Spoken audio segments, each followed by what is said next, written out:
Bonjour, bonsoir, bienvenue dans la tanière aux âmes bien nées. La valeur n'attend point le nombre d'années. Apogès d'un fou, seulement 10 ans d'existence et déjà vainqueur de la Coupe du Cameroun de football face à cette jeune formation de la Mefou Famba dimanche 30 octobre dernier.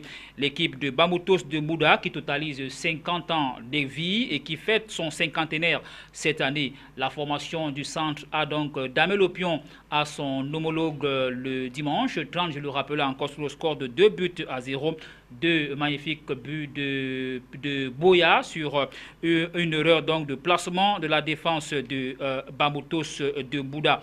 La 57e édition de la Coupe du Cameroun va donc rester dans la région du centre après le sacre de UMS de Loum l'année dernière. Alors ce jour, nous allons voir ce qui a marché côté Apogès de Fou, mais également ce qui n'a pas marché côté Bamoutos de Bouda. On va également parler de la Coupe d'Afrique des Nations féminines 2016 avec cette rencontre Cameroun-Kenya qui va finalement se jouer aux dernières nouvelles. Nous tenons l'information de la présidente de la Commission nationale de football féminin qui vient de nous confirmer la présence des Kenyanes vendredi prochain ici au Cameroun.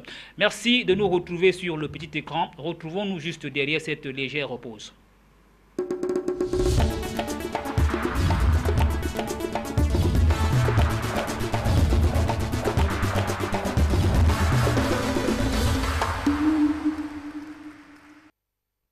Voilà, merci encore de nous retrouver sur le petit écran. Nous allons à l'instant accueillir notre invité principal. Malheureusement, nous n'aurons pas deux invités ce jour. Le deuxième invité a décliné l'invitation à la dernière minute pour des raisons indépendantes de sa bonne volonté. Mathias Tanguay, puisqu'il s'agit de lui, se trouve en ce moment du côté de la capitale politique, c'est à Yaoundé. Patrick Ndanga a répondu présent encore ce jour. Bonjour Patrick, merci d'avoir encore répondu présent à notre invitation. Bonjour Michel, bonjour à tous nos charmants téléspectateurs et le plaisir est toujours renouvelé lorsqu'on vient parler de la chose sportive et footballistique à Camille 24. Merci infiniment Patrick Ndanga, je dois le rappeler une fois de plus, vous êtes entraîneur de football, vous avez longtemps et longuement travaillé dans la formation, n'est-ce pas, des jeunes joueuses. Là nous parlons football féminin et nous ouvrons justement par ce football féminin. Finalement nous tenons l'information de la personne la plus autorisée on va dire de la Commission nationale de football féminin, Madame Céline Eko, qui vient de nous confirmer la présence de la sélection nationale kenyane qui avait d'abord annulé, n'est-ce pas, l'invitation camerounaise. Aux dernières nouvelles, les Kenyanes arrivent au Cameroun vendredi prochain pour cette rencontre amicale qui doit les opposer à leur homologue camerounais, c'est-à-dire les Lions indomptables du Cameroun. Première réaction? C'est une bonne chose parce que là on s'inquiétait déjà. Il fallait, je pense, c'est l'un des derniers matchs pour des derniers réglages. Oui. Alors, après ça, c'est la Tanzanie. Quand je dis les derniers matchs, vous savez, il y a plusieurs phases lorsqu'on est en stage bloqué, en préparation d'une compétition comme celle dont vont jouer nos jeunes Lions. Vous savez, il y a une phase où on fait un travail de fond, c'est-à-dire un travail de préparation physique athlétique. Et maintenant, on passe à la formation, à un stage, à la phase de ce qu'on appelle généralement tactique. Et on essaye de voir ce qui ne peut pas marcher, les différentes tactiques, les différentes techniques qu'il faut employer lorsqu'on a une équipe en face. Je pense que nous sommes déjà à cette phase-là, parce que la première phase est déjà passée.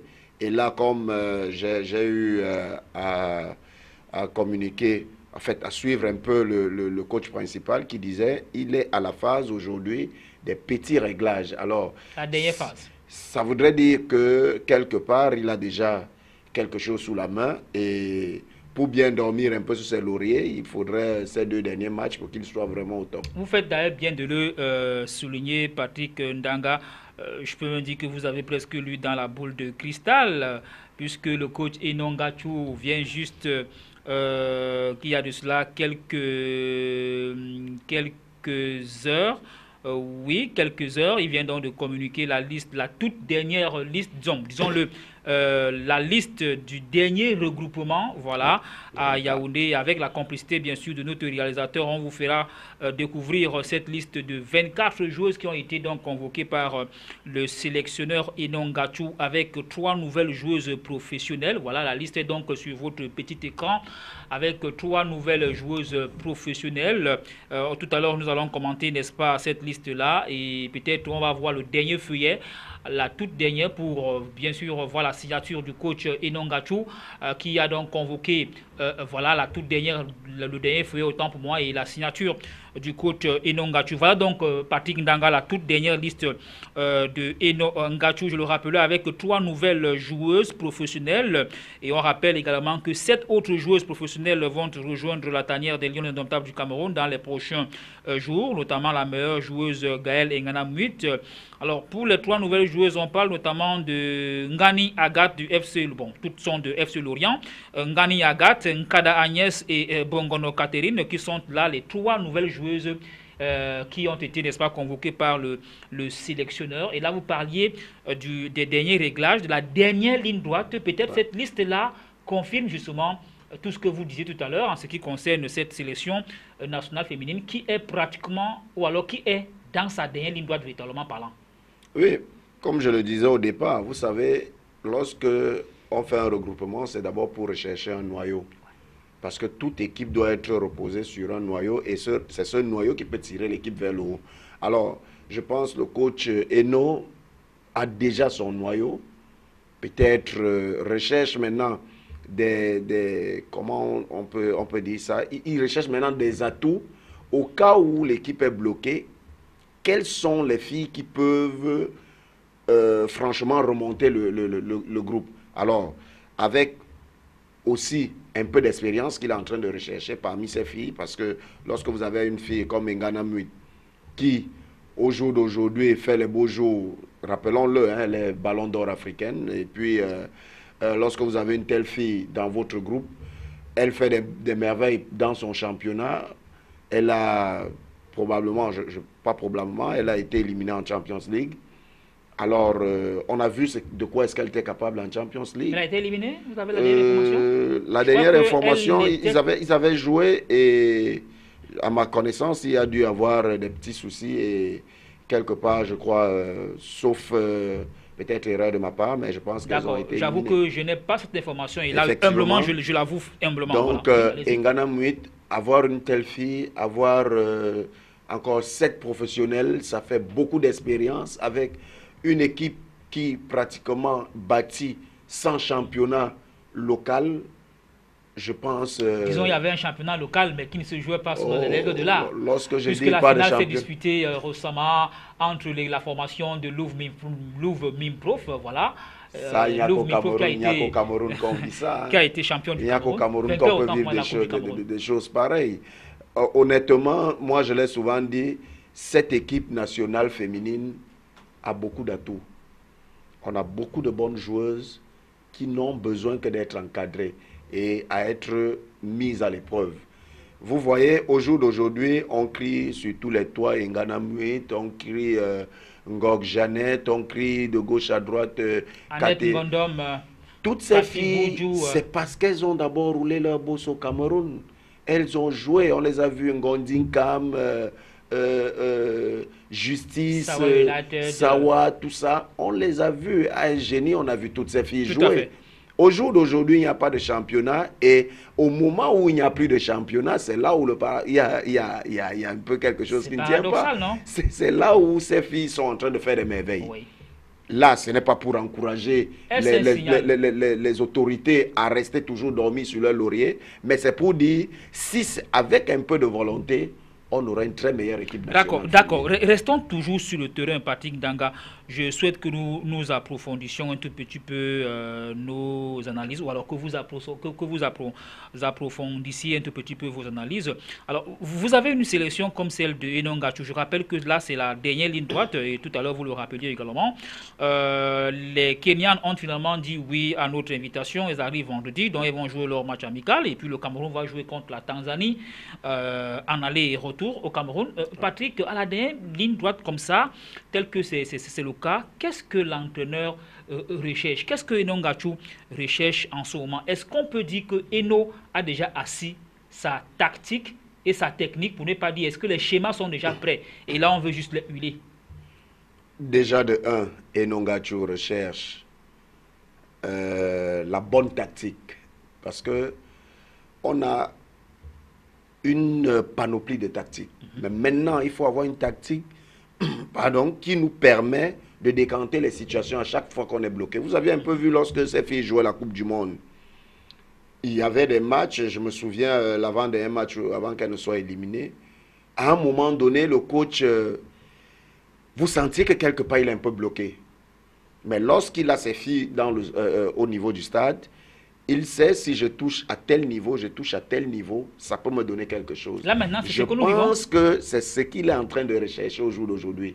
C'est-à-dire, il a déjà fait asseoir certaines tactiques. Il sait déjà qu'au point physique, mes filles peuvent aller à ce niveau. D'aucunes peuvent se surpasser à tel niveau. Maintenant, techniquement ou alors tactiquement, je peux compter sur l'expérience de X, Y à pouvoir amener les autres vers l'avant. Au niveau du point défensif, je peux compter sur une défense à tel nombre de joueuses. Pourquoi? Parce que je compte sur X, Y. Alors, c'est tout cet ensemble que le coach Eno Ngachu est en train de rechercher. Alors, mais Patrick, là, ça me pose un problème. Justement, vous faites bien de le souligner. Sauf que là, Eno Ngachu n'a pas encore toutes ces grosses cartes. Il y a 3 joueuses, il y a 3 nouvelles joueuses qui viennent d'arriver. Il y a 7 autres joueuses qui arrivent. Justement, comment un entraîneur peut-il donc asseoir un c'est tout simplement pour dire à toutes ces filles que les dés sont lancés. Celle qui veut rester à l'équipe nationale doit bosser. Pas parce que vous avez fait une bonne Coupe du Monde, les années sont quand même passées. Qu'au jour d'aujourd'hui, vous allez venir et penser peut-être que bon, c'est moi tel, c'est moi Nganamouit, c'est moi... Non, vous devriez vous battre. Mais au départ, vous n'allez pas me dire peut-être qu'à la place du coach Eno Ngachu, moi j'aurais déjà au moins, mais je peux dire mon noyau, c'est-à-dire la colonne vertébrale de mon équipe. Au minimum, j'aurais déjà au moins 7 titulaires dans ma tête. Alors, au jour d'aujourd'hui, il faut juste rechercher les accessoires. Les accessoires et des doublures vraiment efficaces. Parce que lorsque vous allez à une compétition comme la CAN, n'allez pas avec 11 joueuses. Non. Mais vous allez avec au minimum 18 très bonnes joueuses. Ça fait que à chaque fois, il y aura du challenge à relever.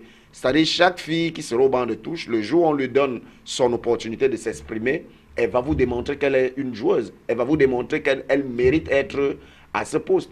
Alors, je pense qu'au jour d'aujourd'hui, le coach Eno Ngachu est en train de dire, je jette les dés, mais j'ai déjà quand même des filles sur lesquelles je peux compter à tout moment. Voilà.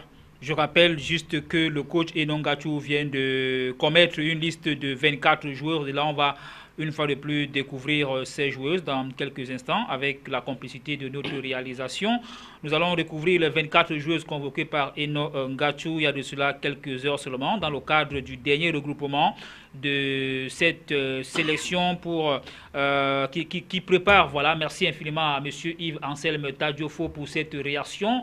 Voilà donc d'abord la première, le premier feuillet compte donc 19 joueuses avec une bonne panoplie des joueuses qui évoluent dans le championnat dans les championnats disons européens. Et là on peut par exemple Ada Jaquette qui est du côté de la Turquie. Elles sont nombreuses comme ça. Il y a 7 autres joueuses professionnelles qui arrivent auxquelles il faut n'est-ce pas associer les 3 joueuses professionnelles, les 3 nouvelles joueuses professionnelles du FC Lorient qui viennent d'écumer cette sélection. Le deuxième feuillet s'il vous plaît, on va découvrir la dernière partie de la liste merci avec bien sûr les jeunes joueuses de la formation de Lorient, notamment Nkada Agnès et Bongono Catherine qui qui ont été transférées récemment au FC Lorient en France. Voilà donc les 24 joueuses qui vont entrer en regroupement dans quelques heures pour le dernier virage avant la compétition prévue le 19 avec cette affiche inaugurale au stade Amadou Ahidjo de Yaoundé entre le Cameroun et la formation de l'Égypte. On rappelle que la rencontre Cameroun-Kenya pourrait donc se jouer le week-end prochain puisque le Kenya est annoncé au Cameroun vendredi prochain. Alors, après donc cette rencontre, il y a une autre affiche qui va opposer les Lions indomptables du Cameroun et la sélection de la Tanzanie en aller et retour. Un dernier mot sur la sélection nationale féminine, Patrick Ndanga, au fur et à mesure que nous tendons vers la dernière ligne droite. Vous êtes maintenant satisfait? Ça va au niveau de l'organisation? On peut dire qu'on peut se lancer, c'est ça?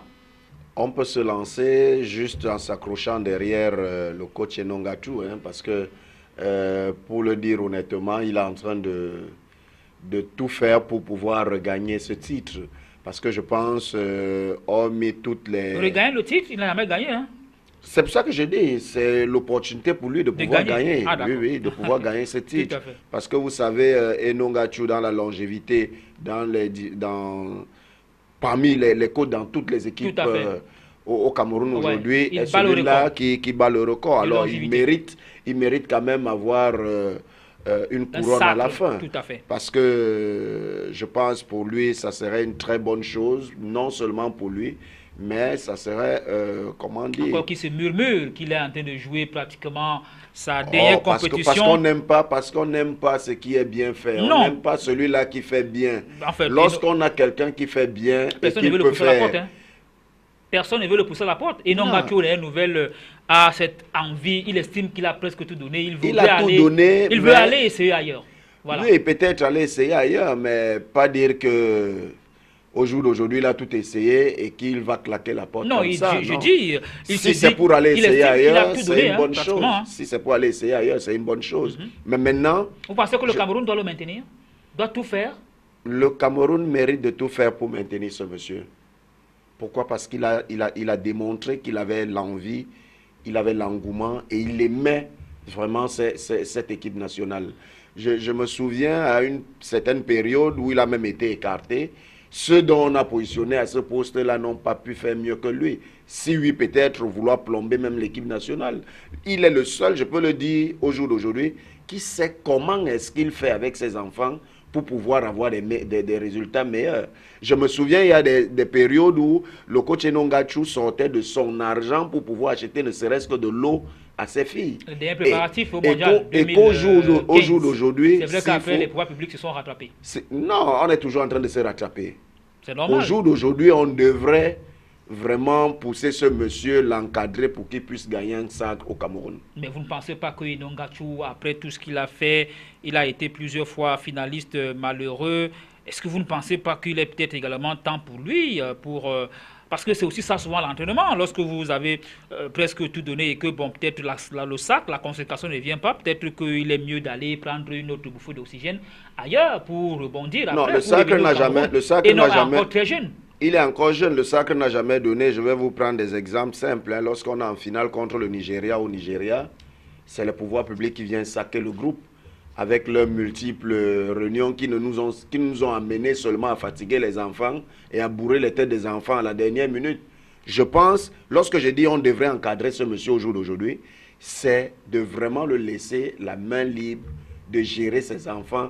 Même si elles arrivent en finale, de laisser ses enfants arriver en finale. Et c'est après la finale qu'on pourrait venir peut-être leur dire quoi que ce soit. Vous pensez que ce n'est pas le cas? Vous pensez qu'il n'a pas les mains libres les mains libres pour sélectionner? Non, je pense qu'il en a parce qu'il appelle celle qu'il veut. Mais maintenant, lorsque je dis les mains libres, c'est pouvoir manager ses enfants. D'accord.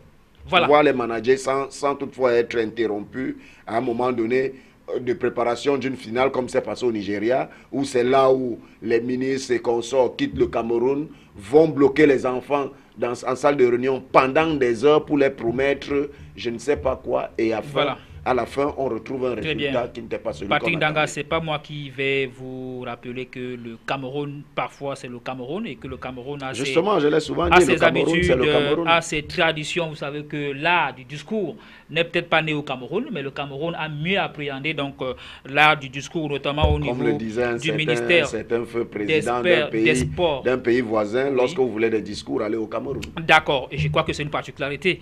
On ne va pas nous en vouloir pour ça. Plusieurs pays en vivent, même d'ailleurs les Camerounais, parce que nous avons vraiment l'art du discours. Mais sauf que parfois, il faut, n'est-ce pas, mettre les discours de côté pour être un peu plus pragmatique. La Coupe d'Afrique des Nations féminines débute le 19 novembre prochain. Elle s'achève le 3 décembre. Elle va se jouer dans deux villes, à Yaoundé, qui a déjà bouclé pratiquement les travaux, et du côté de Limbé. Voilà ce qu'on pouvait dire pour la Coupe d'Afrique des Nations féminines. Nous pouvons déjà vous dire que nous serons au cœur de cette compétition, on va dire panafricaine ou alors africaine, la Coupe d'Afrique des Nations féminines. Deuxième sujet d'actu, on a pris un peu plus de temps dans ce premier sujet d'actu, tout simplement parce que l'actualité était vraiment dense à ce niveau avec ce rebondissement pour ce qui est de la rencontre amicale Cameroun-Kenya qui va finalement se jouer, à en croire notre source qui se trouve au niveau de la Commission nationale de football féminin. Deuxième sujet d'actualité en quelques minutes seulement. Alors, Patrick, enfin, la Dynamo a un remplaçant, ou alors Madame Dinali a un remplaçant. Isaac Sinkot a été porté au congrès baptisé Congrès du New Deal le 29 octobre dernier. Sauf que Isaac Sinkot est président par intérim pour 4 mois seulement. Vous savez, ça me fait rire. Ça fait vraiment rire. Ça me fait rire parce que la Dynamo n'a, je pense, ceux qui veulent diriger la Dynamo ou alors ceux qui sont dans la Dynamo ne comprennent pas encore que le football, ce n'est véritablement pas la Dynamo n'a pas un problème de personne. La Dynamo a un problème de qui peut faire quoi. Qui peut apporter quoi à la Dynamo. Là c'est peut-être une solution, non? C'est vrai qu'elle est provisoire. Isaac Sinkot, je suis désolé. Ancien joueur, ancien capitaine, ancien entraîneur, ancien manager il de peut la Dynamo tout de Douala. de la Dynamo, mais je dis, au jour d'aujourd'hui, le football, c'est le business. Vous n'avez pas de moyens, vous ne pouvez pas avoir des bons joueurs, vous n'avez pas une bonne politique de suivi, vous ne pouvez pas avoir les meilleurs joueurs, vous ne pouvez rien gagner. Alors, Madame Dinali a donné tout ce qu'elle a pu donner à la Dynamo, sauf que, quelque part, lorsque vous entendiez ces cris à certains moments, vous sentiez qu'elle est en train de vouloir faire quelque chose, mais peut-être n'est pas soutenue financièrement et peut-être au niveau... Je vous rappelle juste que le comité des sages a balayé du revers de la main cet argument qui dit que Mme Dinali n'a pas été soutenue. Le comité des sages, lors du congrès que nous avons couvert, a été clair là-dessus, et notamment de la bouche de son président, le patriarche Hervé Emmanuel Nkom, qui dit que la Dynamo a toujours reçu le soutien de tout le monde, donc que Mme Dinali n'avait pas avancé, selon ses propos, des énormités pareilles. Non, c'est qui se contredit, M. Hervé Nkom. Il se contredit. Moi, je l'ai suivi dans une chaîne de radio un matin où il demandait à tous les Bassas de soutenir Mme Dinali parce qu'elle se retrouve toute seule. Oui, mais ça ne veut pas dire que les Bassas ne se soutenaient pas. Lorsqu'il disait qu'elle se retrouvait, il disait à ce moment qu'elle se retrouvait seule, c'est parce que financièrement, ça ne donnait pas. Et Mme Dinali se plaignait déjà. Et qu'aujourd'hui, il balaie ça du revers de la main, je dis, il dit une chose et son contraire. Patrick Ndanga, donc, pour vous, donc, en 4 mois, que peut faire Isaac Sinkot? Je rappelle juste que Isaac a été désigné. Hein. Je dis, il a été désigné, donc il a été pointé pratiquement dans la foule comme... Ça va être très difficile parce que ceux-là qui l'ont désigné comme président par intérim savent et sont déjà passés par la présidence. C'est le comité des sages qui l'a détenu, qui l'a désigné. Oui. Ceux même qui sont même au comité des sages... Ce ne sont que des sages, hein? Ce sont des sages, oui. Ce sont des sages. Mais ils ont déjà été au cœur de la gestion de la Dynamo pendant beaucoup d'années. Et ils savent ce qu'il y a là. Alors, dire au jour d'aujourd'hui que M. Isaac Sinkot, avec tout le respect que je le dois, va venir faire une certaine magie, je ne vois pas laquelle. D'accord. Je ne vois pas laquelle. Je ne vois pas le coup de bâton magique dont il va venir poser pour que la Dynamo puisse tout d'un coup, tout se prépare dans le football. Tout à fait, et je crois que c'est le cas en Tout se prépare moment. dans le football. Oui. Si les dirigeants, les sages de la Dynamo, ce n'est pas une histoire de force physique ou trop de bavardage. On a vu dimanche dernier une équipe qui a passé le temps à préparer la pré-fête et n'a pas pu préparer la fête même. Elle s'est plutôt préparée à préparer la pré-fête qu'à préparer ce qui devait les amener à la pré-fête. Alors, je pense que la Dynamo gagnerait, les dirigeants de la Dynamo gagneraient à beaucoup plus préparer une Dynamo qui va donner le meilleur d'elle-même peut-être dans 4-5 ans. Qu'on n'attende rien dans les 4 mois qu'on donne à M. Sincotte. C'est de la magie, c'est de la sorcellerie qu'on veut faire. Voilà, je rappelle juste que c'est loin de ce que peut-être vous pensez, Patrick, puisque j'ai assisté, n'est-ce pas, au congrès de cette formation. Le comité des sages qui a donc présidé le congrès parle d'un congrès extraordinaire électif au mois de février prochain. Isaac Sincotte a donc 4 mois pour conduire les affaires jusqu'au congrès de fin février. Et par la même occasion, la Dynamo qui, je vais vous faire, on va dire quoi, l'économie, n'est-ce pas, de ce préambule, le préambule qui ouvre, on va dire quoi, les nouveaux textes de la Dynamo sportive de Douala, qui va se fêter ses 70 ans dans quelques mois, selon ce que nous avons sous nos yeux, et que le club, justement, est donc passé d'une section, a donc créé une section professionnelle de ces activités qui sera organisée et gérée dans le cadre d'une société anonyme à objet sportif, à savoir SAOS, l'association Dynamo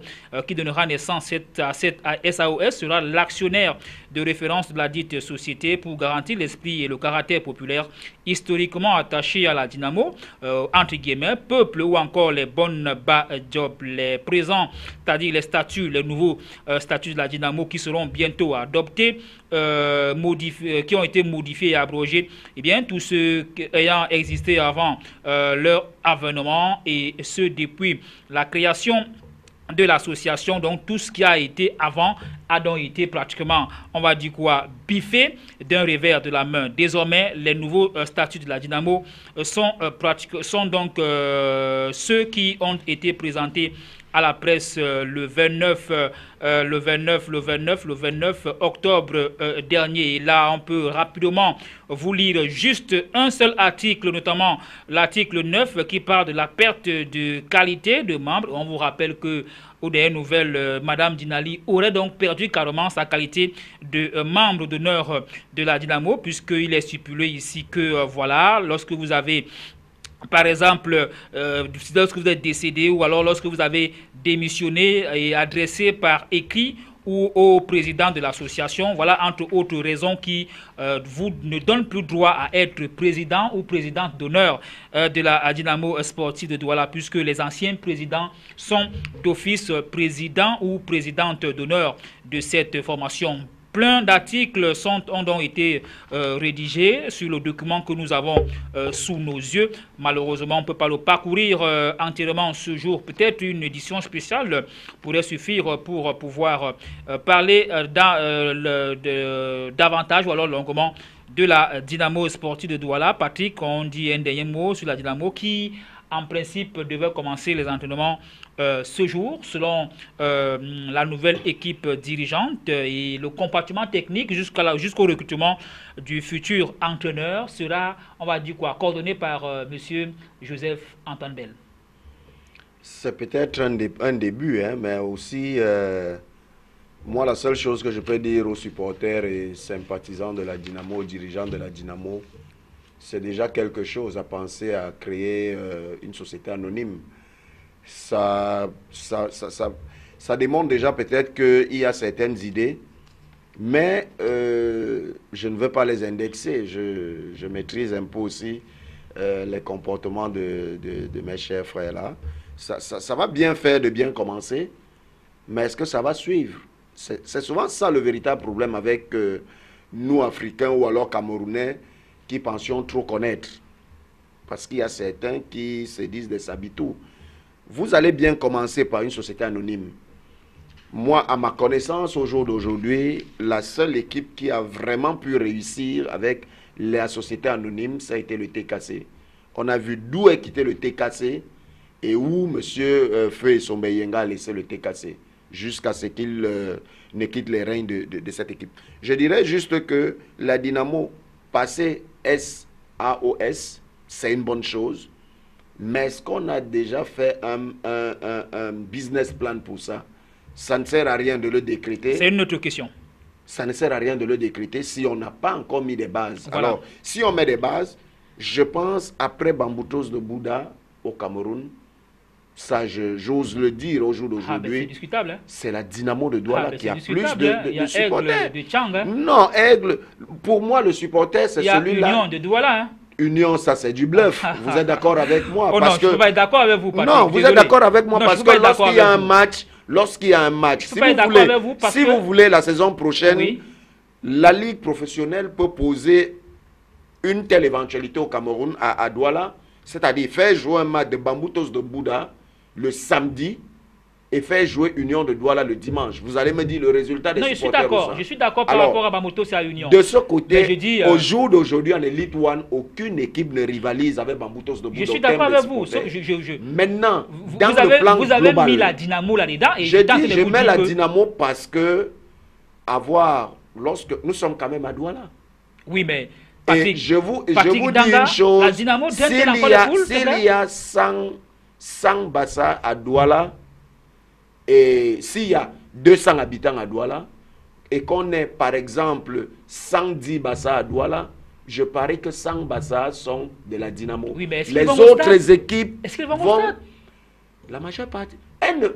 Les supporters de la Dynamo ne vont plus au stade par rapport à ce qui se passe à la Dynamo. Voilà. C'est par rapport à ce qui se passe à la Dynamo. Très bien. Du moment où la Dynamo va être remise sur les rails, vous allez voir le public. Vous allez voir le public. D'accord, on va refaire le débat. On va refaire le débat le moment venu. Alors, de manière exceptionnelle, on va demander à notre réalisateur de nous préparer une transition, le temps pour nous de souffler un tout petit peu ici et de revenir amorcer la dernière ligne droite qui sera donc consacrée à la Coupe du Cameroun de football, la 57e édition qui s'est disputée dimanche dernier. Nous allons prendre une respiration, une transition, si vous le voulez bien, et juste derrière, nous revenons retrouver notre invité Patrick Ndanga qui est entraîneur de football. Nous vous dirons pourquoi Bamboutos a perdu et pourquoi APGS de Fou a gagné la 57e édition de la Coupe du Cameroun de football. Nous respirons.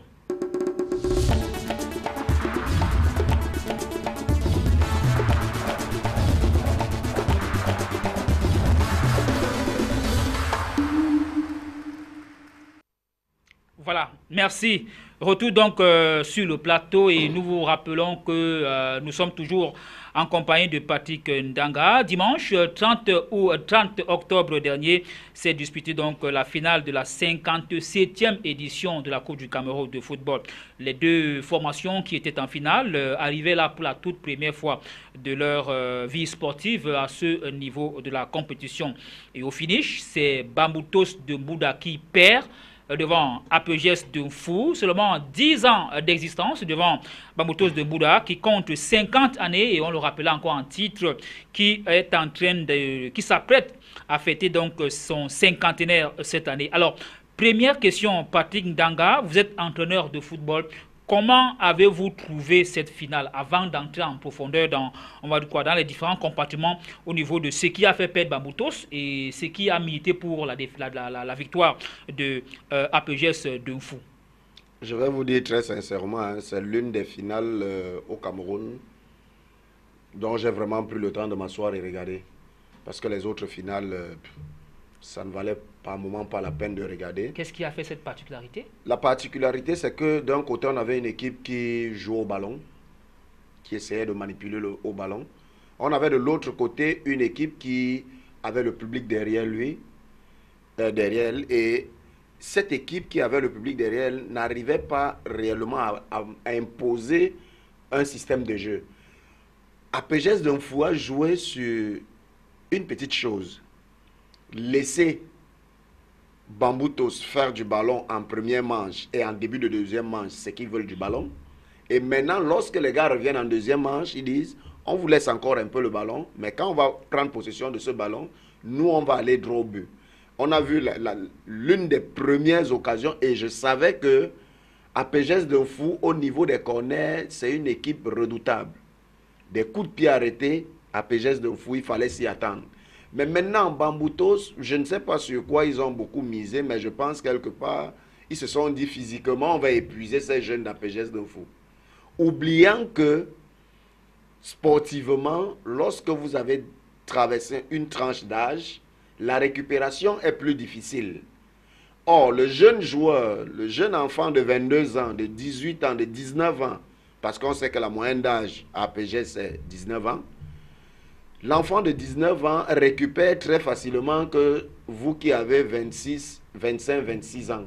En 15 minutes, il peut récupérer le temps qui peut encore le permettre de rejouer au moins 15 à 20 minutes de plus que vous. Et quand vous regardez, c'est dans les 20 dernières minutes réellement que Bamboutos baisse complètement les bras. Patrick, on va faire simple pour que les téléspectateurs comprennent. Je rappelle juste que vous avez un tout petit peu changé mon conducteur. J'ai voulu commencer par les généralités, mais là, vous avez commencé également par les généralités et vous êtes directement entré, n'est-ce pas, dans le fond du sujet. Alors, on va faire simple. Qu'est-ce qui a fait perdre Bamboutos de Bouddha, selon vous, entraîneur de football? Avant de voir maintenant ce qui a fait, ce qui a milité pour la victoire de APG de Fou, pour vous, où est-ce que Bamboutos pêche? Ou alors, où est-ce que Bamboutos a pêché? Bamboutos a un premier problème. Et ce que beaucoup de ceux qui ne regardent pas le football avec un air de technicien. Oui, mais vous êtes technicien, tout le monde n'est pas technicien. Alors, lorsque vous traversez le cap des demi-finales, comme l'a fait Bamboutos contre un gros calibre qui est Coton Sport de Garoua, il est possible pour vous de passer, si c'était en championnat, de passer 2-3 mauvais matchs. Pourquoi? Parce que vous aviez tout donné. Et cela s'est passé en espace de moins de 2 semaines. Ils ont joué à Garoua, ils sont rentrés jouer à Bouddha. Et vous voyez que les 2 matchs, aucun n'a été facile. Pourtant, pour le APGS, ils ont gagné à Garoua et ils ont fait match nul à Bouddha. À Bouddha, APGS a gagné son match. On reste avec Bamboutos. Oui, justement. Tout à l'heure, et lorsque Bamboutos arrive, au lieu de préparer l'équipe à venir jouer au ballon, on s'est plutôt beaucoup plus braqué. Et là, je pense qu'il y a eu une erreur, pas tellement du staff technique, mais une erreur de l'équipe générale de l'administration. Parce qu'on pouvait mettre des enfants hors de tout ce brouhaha. Ça a été le cas. Non, c'est vrai que la première semaine, ils sont restés en Bouddha. Voilà, la deuxième semaine, ils étaient pratiquement dans le calme de Limbe. Non, oui. Non, Limbe, c'est rien par rapport à un gars qui est ici à Douala. Un gars qui est ici à Douala va tout le temps se retrouver à Limbe.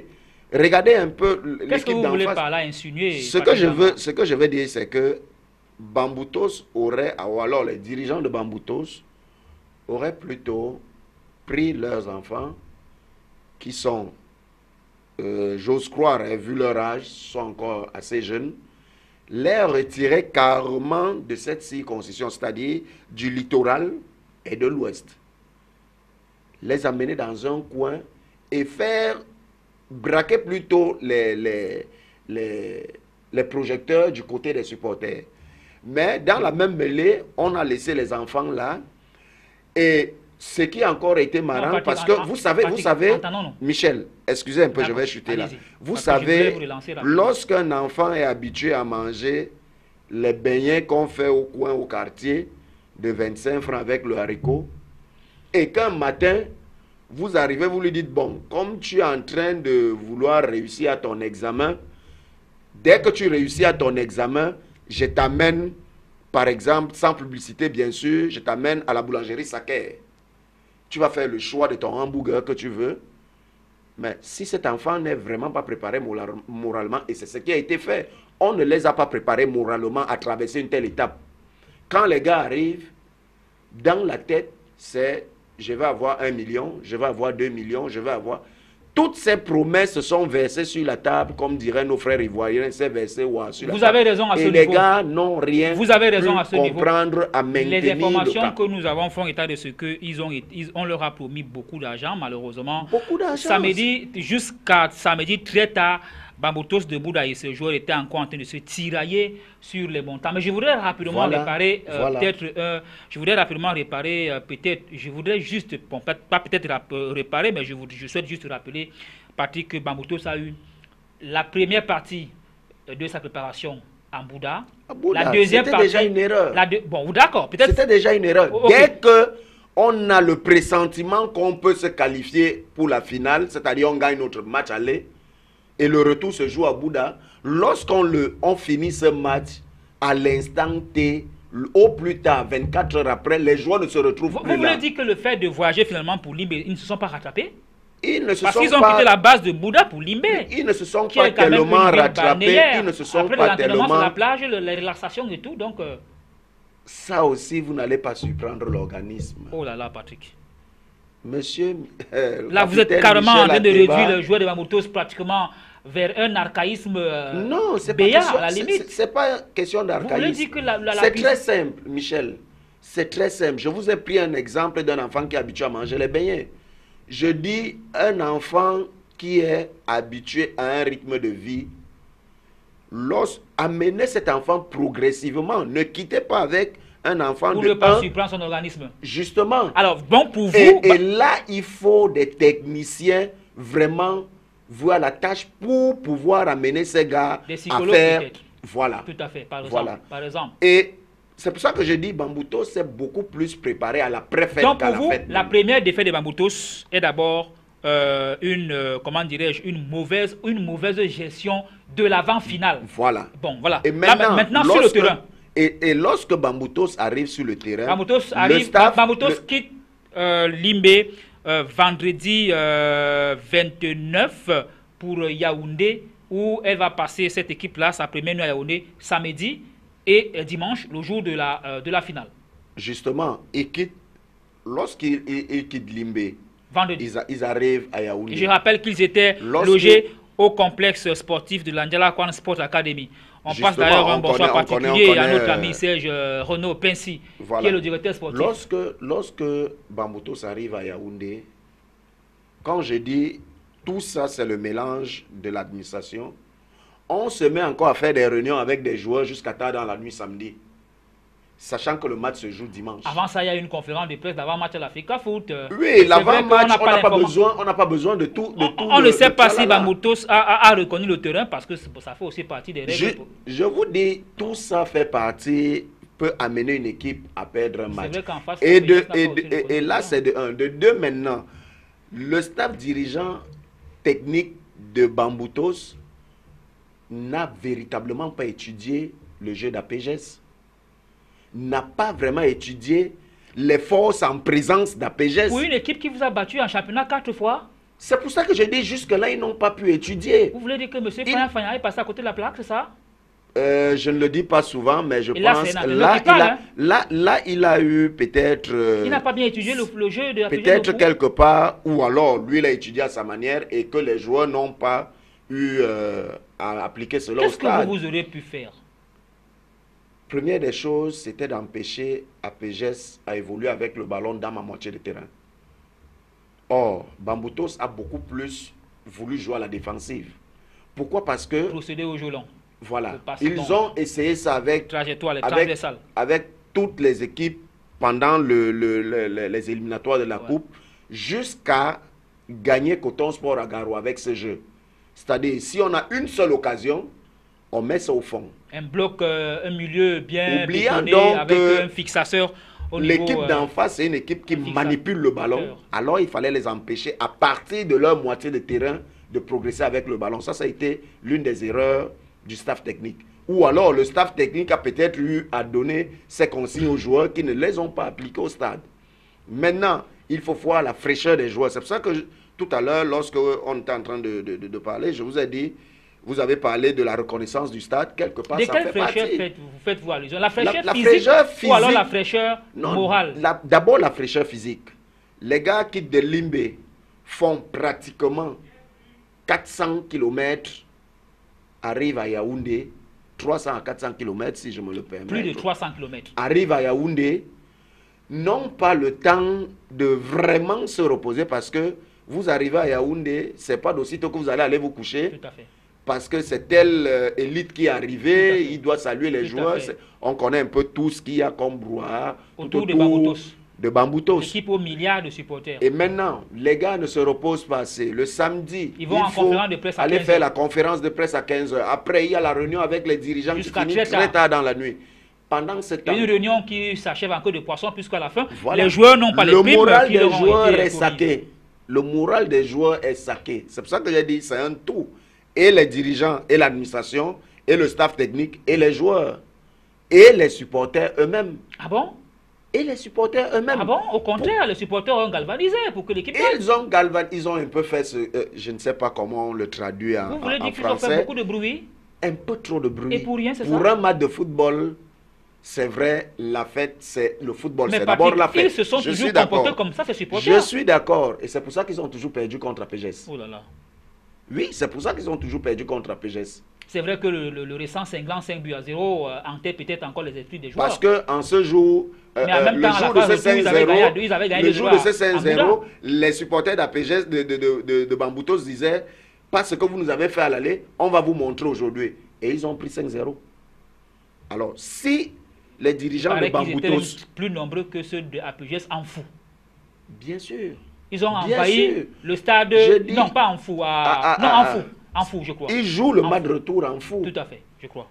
Je vais vous dire une chose. Je crois. Si les supporters de Bamboutos, les dirigeants de Bamboutos, le staff technique de Bamboutos étaient restés dans la logique qu'on laisse ces enfants jouer, on les met dans des conditions idoines pour jouer, ils auraient pu gagner. Le score n'aurait pas été très bien. Ce qui a été. Ça, c'est pour Bamboutos. Voilà donc pourquoi Bamboutos de Bouddha a perdu cette finale. Maintenant, qu'est-ce qui milite à la victoire de APGS de Fou?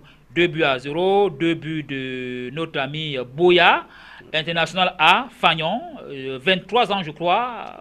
22, voilà, 22-23, ça dépend. Alors, pour vous, analyse de cette victoire, Patrick? Je pense là, APGS a fait preuve de ce que nous on prône au jour d'aujourd'hui au Cameroun. Vous, les jeunes entraîneurs? Les jeunes entraîneurs, c'est de permettre aux enfants de jouer au ballon. Et je vais juste rappeler en parlant d'entraîneur que l'entraîneur de APGS de Fou n'a que 36 ans. Il est professeur d'éducation physique et sportive depuis 3 ans au lycée de Fou. C'est un produit de l'INJS. Effectivement.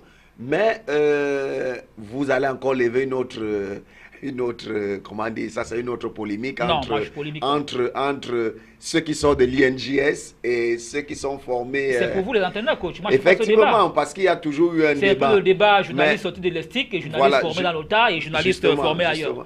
Donc je dirais une chose, c'est que APGS a fait preuve de jeunesse. On a prôné le football, bien sûr.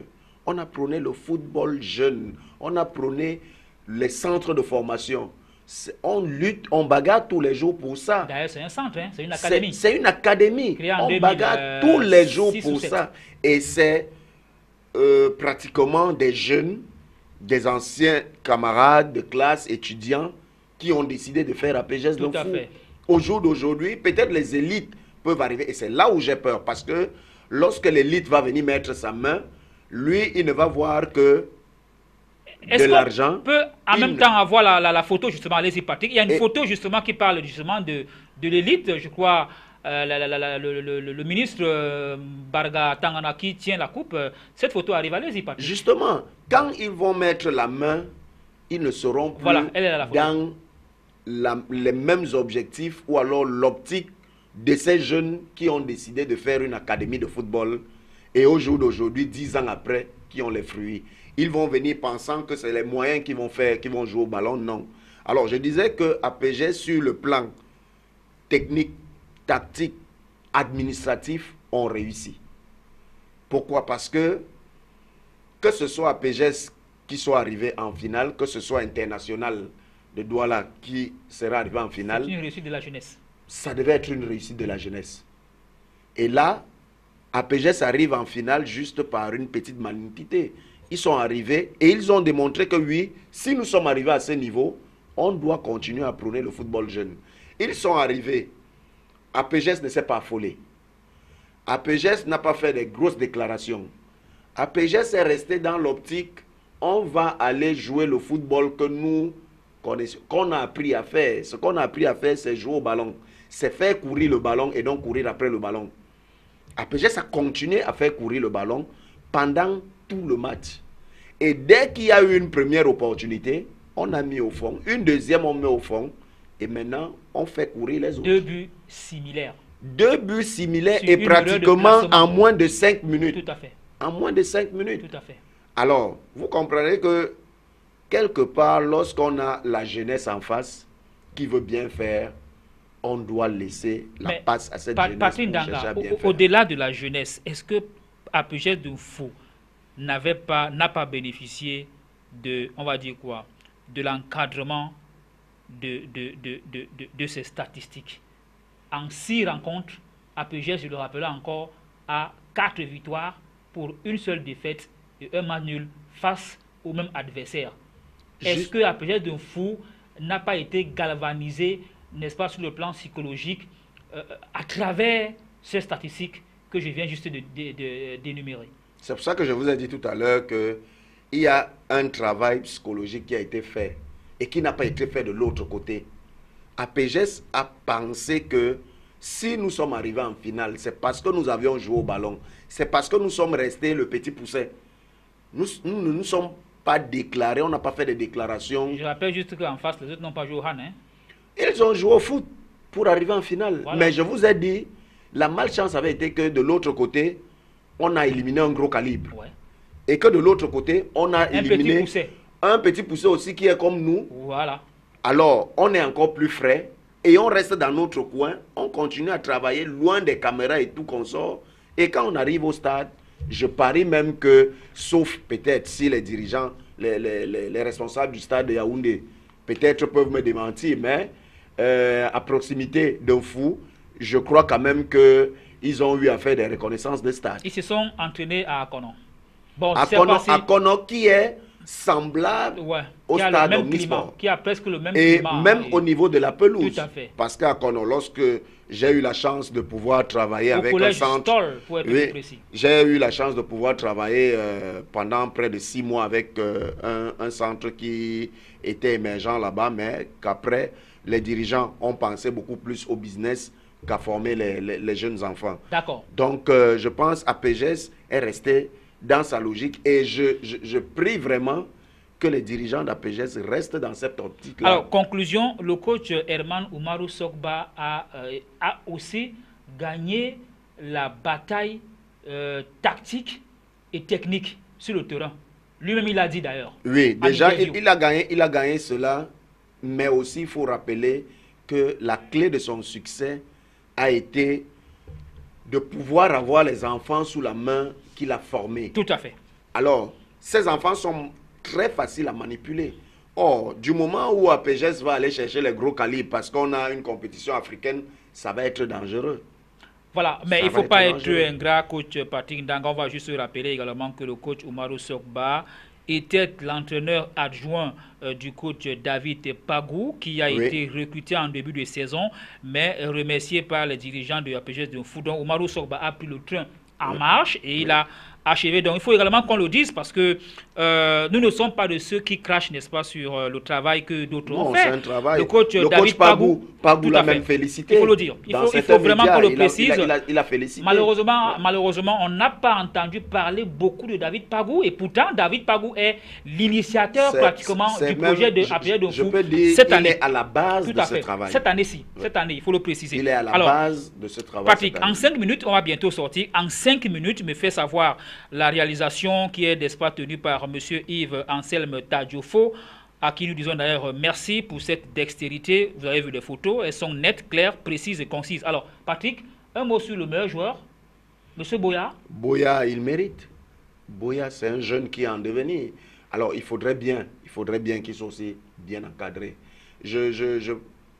À le voir, à suivre ce qui s'est dit autour de lui, c'est un enfant qui a toujours eu sa tête tranquille, qui a toujours été posé. S'il continue comme ça... Son manager, son président, là, d'ailleurs, l'a si bien dit, hein, monsieur Zhang, Aimé Léon a reconnu. Monsieur Lacatus. Je vais vous dire une chose. Hein, cet enfant a pour modèle le feu Vivien Foué. Ah ouais. Même s'ils ne jouent pas dans... Ils n'ont pas... c'est un milieu défensif. Offensif ou défensif? Il est défensif, Boya. Il est, comment dire, quand je dis là pour idéal, idole, le feu Marc Vivien Foué, c'est parce qu'ils sont pratiquement dans la même lancée, c'est-à-dire un jeu, quelqu'un qui vous fait savoir qu'il est lent, nonchalant. Pourtant, ce n'est pas la même chose. Exact. Quand il réagit, vous êtes surpris. Tout à fait. Alors, je pense que si cet enfant continue à travailler et à vraiment travailler, il va être quelque chose de bon pour le Cameroun. Il mérite donc son statut international. Il mérite son statut d'international. Ça veut dire que M. Gross a bien vu. Il commence à bien voir. Ah bon? Oui, il commence à bien voir. D'accord. Alors, je rappelle que la FECAFOOT lui a donné une récompense, 1 million de francs CFA. Le jeune joueur de APGS de Fou a donc reçu son, on va dire quoi, son enveloppe lundi dernier du côté de Ntinga, c'est à Yaoundé, 1 million de francs CFA. Par la même occasion, APG Dunfou, vainqueur de la Coupe du Cameroun, reçoit 10 millions de francs CFA. Le vainqueur, c'est-à-dire Bamoutos de Bouddha, reçoit 5 millions de francs CFA. Alors, chez les dames, on va dire un mot rapidement, puisque nous tendons vers la fin et on parle également des chiffres. Louvre Miprof, vainqueur de la Coupe du Cameroun, reçoit 500 000 francs CFA. FAP, vainqueur du championnat, 500 000 francs CFA également. Patrick Ndanga, je vous vois un tout petit peu abattu dessus. C'est quoi le football féminin n'a pas d'argent, c'est ça? Justement, c'est ce qu'on veut nous faire comprendre. Oh, ces dirigeants du football féminin ont bien besoin aussi de petits moyens pour pouvoir nous faire sortir des joueuses. D'accord. Elles sont pleines dans les maisons, elles sont pleines dans des quartiers, dans les établissements scolaires. Il faut les valoriser. Il faut les merci. valoriser. Patrick, malheureusement, nous sommes arrivés au terme de cette émission. Patrick, merci infiniment d'avoir honoré, d'avoir accepté 1000 fois. Merci Patrick Ndanga, entraîneur de football. Merci pour toute l'expertise. Merci, c'est moi qui vous remercie même, hein, il faut le dire, parce que vous m'aviez toujours donné l'opportunité de pouvoir dire ce que je pense du football, du sport en général. Merci. 1000 fois merci à toutes nos équipes de production amenées par notre réalisateur maison, Yves Anselme Tadiofo, sur une coordination technique de M. Gustave Canada. Mardi prochain, nous aurons le plaisir de revenir avec d'autres sujets d'actualité. D'ici là, portez-vous bien. Restez scotchés à nos programmes qui se poursuivent. Bonjour, bonsoir et à mardi prochain.